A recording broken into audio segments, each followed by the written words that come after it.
Lance Perkins hosts a workout program on television for overweight people. Professor Sherman Klump, a nice, popular, and smart genetics professor, prepares for work.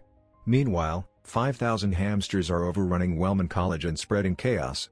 These are the school's research hamsters, which 400-pound Sherman accidentally freed the night before, his huge belly pressing the button that unlocks the cages as he turned away.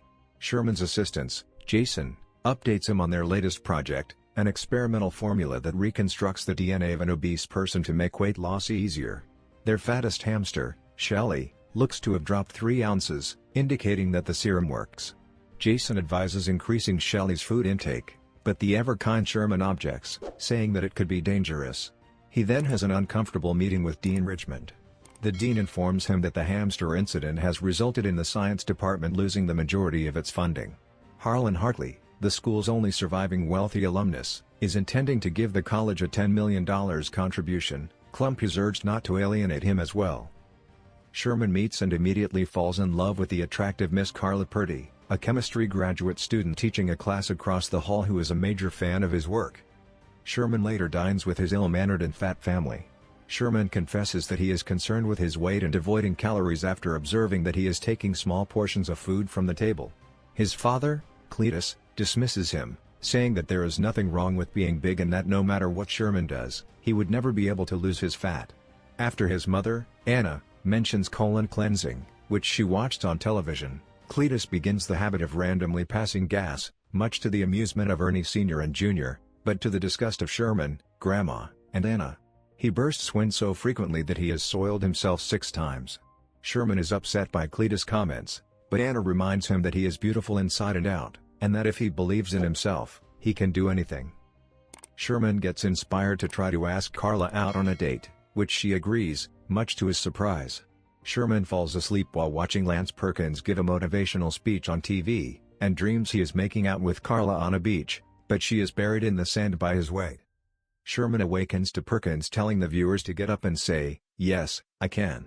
Sherman does. Sherman is now motivated, full of energy, and ready to lose weight.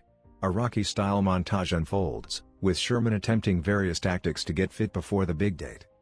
However, the date begins positively, with Carla expressing her respect for Sherman's work with Shelley. Reggie Warrington, an insult comic, takes over as the show's entertainer after the singers finish their performance. Reggie mocks many of the other patrons for their unusual appearances. Sherman tries to get out of the situation, knowing he'll be next, but he simply gets Reggie's attention sooner, mocking him brutally with cruel jokes about his weight, ruining his night. Sherman, extremely upset and humiliated, says goodbye to his date at Carla's house, tears in his eyes.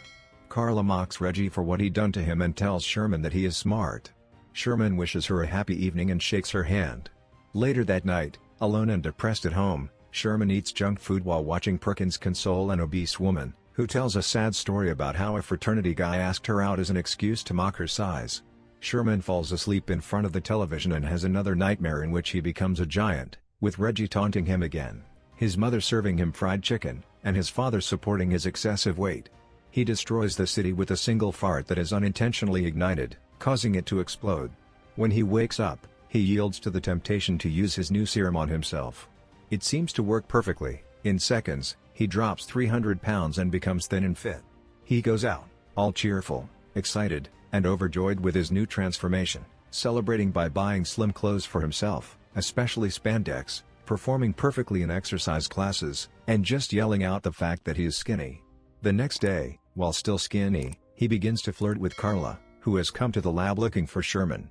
He quickly created the name Buddy Love for his new alter identity, based on a security guard's comment, "Hey, buddy, what the hell happened here?" Even though Love is his own contribution, he invites Carla back to the scream. However, the drug begins to wear off, one hand bulking up and his voice returning to normal, and he leads Carla out. Carla eventually tells Sherman about Buddy, and he pushes her to go out with him. Buddy arrives at the scream late in a beautiful new Dodge Viper, and an angry Carla is about to leave.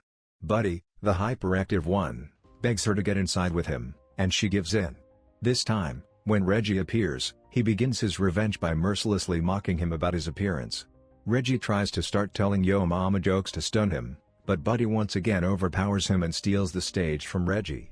Reggie, now enraged, attempts to challenge Buddy to a karate battle. but he is once again outmatched when he sings Minnie Riperton's 1975 hit Lovin' You on the piano for Carla, forcing Reggie to do her distinctive high-pitched scream. He says, Reggie has left the building. Thank you, and good night, before shoving him into the piano. Buddy returns to Carla, who is overjoyed with him. He gives a credit card to the waiter to pay for the meal. Buddy and Carla share a kiss. Buddy quickly leaves after the serum begins to wear off, blaming it on an allergic response to Carla's lipstick. The bulking up begins with his lower lip and his belly begins to bulge. Jason happens to be in the bar and notices that the card Buddy is using belongs to Sherman. He follows Buddy into the sports car to confront him, only to discover Sherman's secret when he discovers him in the middle of his change, which results in Sherman being cut out of the car as he grows too large to use the door. Sherman arrives late for class the following morning, and all of his students have left. The dean, on the other hand, is present and confronts Sherman about the sports automobile that Buddy purchased using Sherman's faculty account. The dean threatens Sherman with strangulation and cutting off your air supply until you pass away if he makes another mistake, and asks him to meet Hartley at the Ritz Hotel restaurant to describe the weight loss serum. Later, in the lab, Jason tells Sherman that he can't manage Buddy, whose testosterone levels continue to rise with every transformation, because Buddy has performed the exact opposite of Sherman, and Buddy is now becoming an independent personality rather than a thin Sherman. He warns him not to use the serum again and instead concentrate on Hartley's study. Later, Carla tells Sherman about her date with Buddy, and Sherman takes advantage of the opportunity to invite Carla to dinner with his family, who promptly embarrass him by making various suggestive comments about their relationship, his grandmother particularly pushing the question of whether or not they're having relations, and that there's nothing wrong with admitting it if they are, calling it a beautiful thing. Cletus farts again. His confidence is low, and when Carla mentions that she would like to meet the compassionate person she occasionally sees in Buddy's eyes, he uses the serum again. Jason tries to stop Buddy, but is unsuccessful. Sherman appears to communicate with Jason from deep within Buddy and instructing him to go into the storage closet to find an antidote, but it turns out to be a ploy by Buddy, who locks Jason in before leaving. Buddy, who is growing increasingly aggressive, takes Carla out on a second date, this time to the hotel where Sherman is scheduled to meet Hartley. The dean, seeking for Sherman, asks Carla if she knows where he is, but Carla asks Buddy to take Sherman's place. With the dean desperate for the money, he allows Buddy to speak with Hartley, but Buddy then takes all credit for the effort, much to Carla's surprise and outrage. Hartley and the dean are both impressed, with the dean later asking whether Buddy would be willing to step in for Sherman on a more permanent basis and giving a last demonstration for Hartley at the alumni ball the next night. Buddy then goes to the hotel and picks up 3 attractive women to take with him. Carla discovers the truth and tries to leave Buddy. Buddy then offers Carla to join them in some group activity, which she rejects even further, calling him a sick, twisted freak. Undaunted, he throws a wild party at Sherman's house that night, destroying all of the health food goods in the fridge. Sherman wakes up to find himself surrounded by strange women after transforming back into his normal self during the night. He has no idea of the previous night and is shocked to discover the entire house in chaos. Carla arrives shortly thereafter to inform Sherman that she has left Buddy and to apologize for encouraging Buddy to speak with Hartley. One of the women from the hotel the night before walks out of Sherman's room, looking for Buddy, and Carla believes Sherman is as unfaithful as Buddy, to the point where the two of them share women. Sherman tries to explain that this isn't what she believes, but she doesn't listen. To make matters worse, Sherman discovers an eviction notice pinned to his front door by his unseen cranky downstairs neighbor and landlord, Mr. Wilson, as a result of all the racket Buddy and the party had caused during the night. Jason suddenly enters the scene and informs Sherman that they must head to the lab. Sherman, trying to collect himself, tells Jason that it will have to wait until later. However, Jason insists that there will be no later, and a visit to the lab reveals that Dean Richmond has sacked Sherman, replaced him with Buddy, handed him Sherman's alumni ball ticket, and gloatingly promises to ruin Sherman.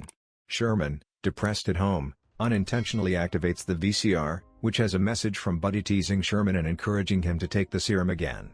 This motivates Sherman to reclaim his life, determined to prove that he can defeat Buddy. He and Jason begin destroying all of the serum samples, but when he sips a diet drink that Buddy has cleverly filled with serum, he turns again. Buddy, who has taken on a life of his own with a vengeance, tells Jason that if he drinks 500 milliliters of the serum, he will have enough cellular stability to be thin forever, thus killing Sherman. However, he cannot drink all of that serum at once because it would, literally, kill Sherman and thus Buddy as well. Buddy, on the other hand, intends to consume 250 milliliters of the serum while still in the lab, and the remaining 250 at the alumni ball. He then knocks Jason out and goes to the alumni ball to carry out his plan, which will also show the credibility of Sherman's research. Buddy comes at the ball 3 hours late and begins acting out to the displeasure of Dean Richmond, who chastises him for not arriving on time. Buddy responds by frightening Dean in the same way he threatened Sherman, strangling him to death. He then makes his way to the stage where his plan will be put into action. Back at the lab, Jason regains consciousness just in time to notice a warning on the lab computer that Buddy's testosterone levels had reached a deadly 60,000%, and he dashes out to find the ball. Buddy begins to demonstrate the serum's effects to the amazed audience, which includes the Dean, Carla, Hartley, and Sherman's parents, allowing himself to quickly bulk up just enough to show how one sip of the serum is potent enough to make him slim. Then, as he prepares to drink the second dose of serum to be Buddy Love Forever, Jason rushes in and attempts to stop him. Buddy punches Jason, but Jason fights back. As Buddy prepares to return a blow, Sherman begins to fight him for control of his body. Fat and thin body parts alternate with increasing speed, beginning with his right fist and progressing to the rest of his body, while Buddy's voice shouts, "You can't beat me." And Sherman's voice responds, "Yes I can." After a dramatic transformation and confrontation, Sherman eventually wins the fight. Still on stage, he tells the astonished graduates that, while he began out trying to assist people, what he did was selfish and foolish, and that he has learned that the most important thing is to accept himself as he is, rather than being concerned about how much he weighs. He walks away, but Carla stops him and asks why he lied. He confesses that he did not believe she would accept him, and that he will have to accept that he will always be big. She proves him incorrect when she invites him to dance, and he agrees, with Jason later arriving with a fitting tuxedo.